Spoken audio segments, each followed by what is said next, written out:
দেখো ওখানে কত ফ্লেমিঙ্গোস। এখানে এত আছে যে আমি গুনতে পারছি না। আরে আকাশেও ফ্লেমিঙ্গো। এটা সব জায়গায় দেখতে পাচ্ছি। ওরা আমাদের ভালোবাসবে না যদি আমরা ওদেরকে খেতে না দিই। এসো খেয়ে নাও সবাই। কিন্তু ফ্লেমিঙ্গোই শুধুমাত্র এই আইল্যান্ডের একমাত্র প্রাণী নয়। ওই দেখো, গল্পটা এটা তো কি? ডাইনোসর। ও কি সুন্দর দেখতে।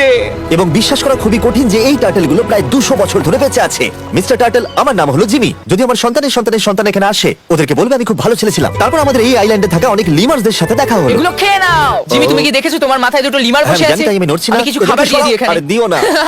আর যদি তোমরা ভাবো এই পশু পাখিরা কোথা থেকে এসেছে, তাহলে বলে দিই এদের মধ্যে বেশিরভাগ প্রজাতি লুপ্তপ্রায়। এরা এখানে আছে এই আইল্যান্ডের ওনারের জন্য, রিচার্ড ব্র্যানসন, যিনি এদেরকে লুপ্ত হয়ে যাওয়ার হাত থেকে বাঁচাচ্ছেন। কিন্তু এখানকার সবথেকে লুপ্তপ্রায় প্রাণী হলো মারমেড, যারা তোমাকে সুশি সার্ভ করবে। মারমেড আর সুশি। এটাকে বলে লাক্সারি। মারমেড, তোমরা কি সুশি খাবে? আমি না বলতে পারবো না। ক্যানিবালিজমের মতো লাগছে। হ্যাঁ, এটা একটা ফ্যামিলি রিউনিয়ন। চলে এসো এদিকে। এই আইল্যান্ডে এত কিছু আছে যে আমরা ভিডিওতে সবকিছু আনতে পারলাম না। আমরা টেনিস খেললাম, বাস্কেটবল খেললাম, আমরা আরেকটা ম্যানশন ঘুরে দেখলাম, আমি প্রথম বরফ জলে স্নান করলাম। তোমরা নিশ্চয়ই বুঝে গেছো এই আইল্যান্ডে অনেক কিছু করার মতো জিনিস আছে।